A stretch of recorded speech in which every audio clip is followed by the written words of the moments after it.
Hello guys, आप कैसे हैं? स्वस्थ होंगे, मस्त होंगे, परेशान होंगे। दोस्तों, रात में लैट्रिन का मेरे दर्द हुआ और मैं टॉयलेट गई। दोस्तों, मैं जैसे ही टॉयलेट में बैठी और मेरे इतना पेट में दर्द हुआ कि मुझे लग रहा था कि रात शायद मेरी मौत आ चुकी है। और गाइस, मेरी हालत इतनी ख़राब हुई कि ना मुझसे बोला गया, ना उठा गया, ना किसी को बुलाया गया, ना फ़ोन किया गया। और मेरे इतना दर्द था कि मेरे को ऐसा लग रहा था जैसे मौत नज़दीक खड़ी है।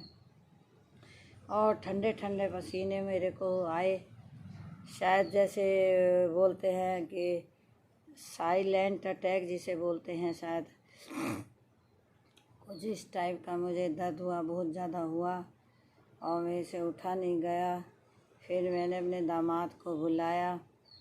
मैं वाईफाई की वजह से दूसरी जगह जाके सो जाती हूँ, क्योंकि यहाँ पे सब लोग इतनी ज़ोर ज़ोर से ये टेलीविज़न चलाते हैं कि हमारी वीडियो नहीं बन पाती और मुझे दूसरी जगह जाना पड़ता है। मैं वहाँ पे थी, वहीं सो जाती हूँ। मैं वीडियो बनाने के चक्कर में अभी मेरे वाईफाई में ही पैसे नहीं हैं, लेकिन मैं वहीं सो जाती हूँ। तो गाइस, जब पेट में दर्द हुआ, मैं लैट्रिन गई तो मुझसे उठा नहीं गया। बहुत ज़्यादा मेरे दर्द हुआ है, तो मुझे लग रहा था कि आज मैं बचूंगी नहीं। और मुझे इतना भी नहीं हुआ कि मैं किसी को आवाज़ मार लूं। और मेरी हालत इतनी ख़राब थी कि मैं आवाज़ भी नहीं लगा सकी। जब मेरे दर्द बहुत तेज़ होता रहा, पसीने छूटते रहे मुझे, मेरा शरीर ठंडा हो गया।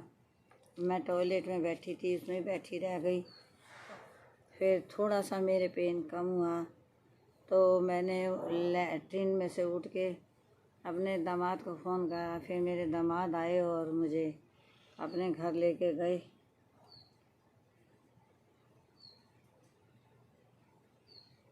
मेरे दामाद आए और अपने घर लेके गए। अब उन्होंने फिर रात में मुझे दवा दी कि चलो। फिर चाय, थोड़ी सी चाय भी दी मुझे। और उसके बाद मैं लेट गई और मुझे बहुत मुश्किल में, फिर दवा देने के बाद बहुत मुश्किल में मुझे आराम आया। फिर आधी रात में मुझे फिर पेन हुआ और मैं टॉयलेट गई। दोस्तों, बार बार पेट में ऐसी आग से निकल रही थी, ऐसी गर्मी निकल रही थी मेरे पेट में, जैसे कोई चीज़ मैंने ख़राब खा ली है। कल मैंने दिन में तरबूज खाया था, तो आजकल केमिकल के तरबूज आ रहे हैं। पता नहीं वो मुझे रात में नुकसान दिया क्या हुआ। और बहुत ही इंजेक्शन के चल रहे हैं तरबूज, और अंदर से मीठा भी कर रहे हैं इंजेक्शन से ही। तो पता नहीं, वो खाया था, थोड़ा सा खाया था, 5-10 टुकड़े खाए थे। पता नहीं उसकी वजह से इतना दर्द हुआ। दोस्तों, रात में मर के बची हूँ।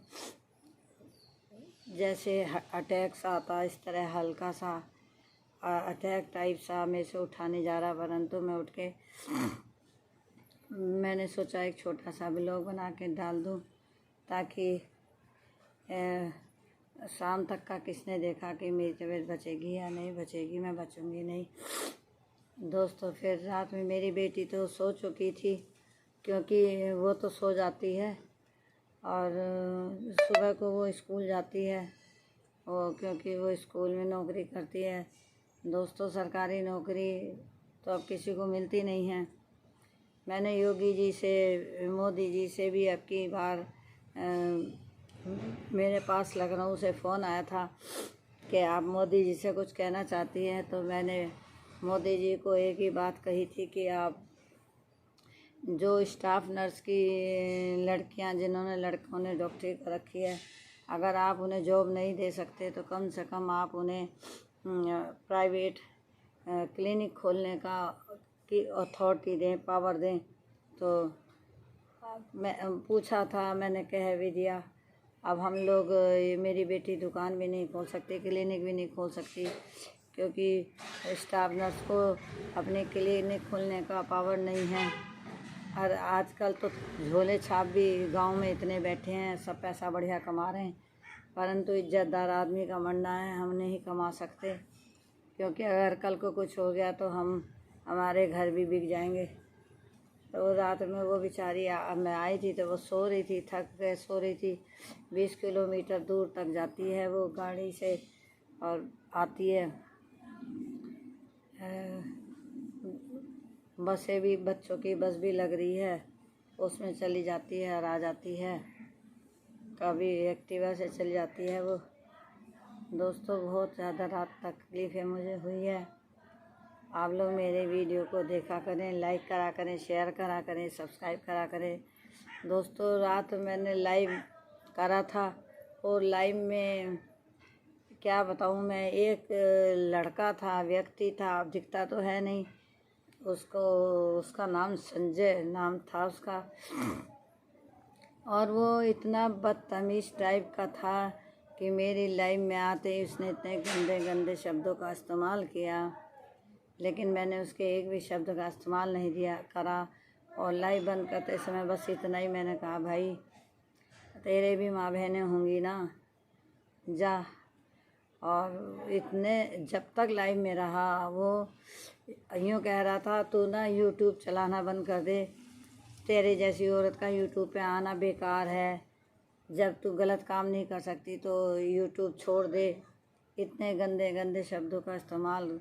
गाइस ऐसे लोगों का क्या किया जाए, हालांकि हमें ऑप्शन दिया है यूट्यूब ने हाइड करने का, परंतु मैं सोच रही थी, मगर देखो कितनी कमीनता, कितना नीचे गिरेगा ये व्यक्ति, कितना नीचे गिरना और चाहता है, परंतु उसने हदें सारी पार करी। और इतने शब्द उसने ऐसे बातें कही कि मैं चुप रही। मैंने कहा छोड़ो। लेकिन गाइस क्या हमारी भारतीय संस्कृति ऐसी है? क्या बम्बई या कलकत्ता में रहने वाले लोग इस तरह की मानसिकता रखते हैं? क्या दूसरों की इज्जत से खेलने की उनकी एक मानसिकता है? क्या बम्बई में है तो क्या बम्बई कोई विदेश में तो है नहीं, वहाँ पे भी हमारे जैसे व्यक्ति रहते हैं। तो क्या तुम, और मैंने उसे इंग्लिश में 2-3 शब्द कहे थे। मैंने कहा you can go now and never come my live. मैंने उसे ये शब्द कहा तो उसने मुझे इंग्लिश में जवाब भी दिया। तो आप सोचो, वो इंग्लिश यानी कि पढ़ा लिखा लड़का है, पढ़ा लिखा व्यक्ति है, जो भी है, वो बुढ़ा था, जवान था, कौन था, यानी कि पढ़ा लिखा होने के बाद वो उसने इतने गंदे शब्दों का इस्तेमाल करा। तो गाइस क्या समाज हमारा, हम लोग पढ़ाई करते हैं वो इसलिए करते हैं अपने बड़े बूढ़ों से गलत शब्दों को बोलने के लिए। क्या माता पिता ये सब देखते नहीं हैं हमारे बच्चे किधर जा रहे हैं, क्या कर रहे हैं, किधर? मोदी जी सही कहते हैं कि लड़कियों पे ध्यान नहीं देना, लड़कों को ध्यान दो कि तुम्हारे लड़के किधर जा रहे हैं। लड़कियों को नहीं, लड़कों को देखो लड़के किधर जा रहे हैं, लड़के क्या कर रहे हैं।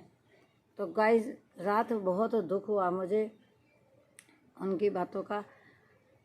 और ऐसे समाज का क्या इलाज किया जाए, क्या ना किया जाए।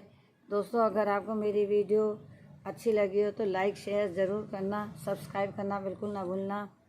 दोस्तों समाज को जितना लोग पूजा पाठ शुरू कर रहे हैं, जितनी पूजा पाठ हो रही हैं, उनमें इन जैसे भी लोग हैं कि जो कि अपनी मानसिकता से बीमार हैं। तो गाइस आप मुझे बताना कमेंट्स करके कि ऐसे लोगों का क्या इलाज किया जाए और कैसे उन्हें लाइव में आए तो क्या उन्हें जवाब दिया जाए और कैसे उन्हें सुधारा जाए। क्योंकि गलती तो हर इंसान करता है, लेकिन उसको मौका देना चाहिए सुधार करने का।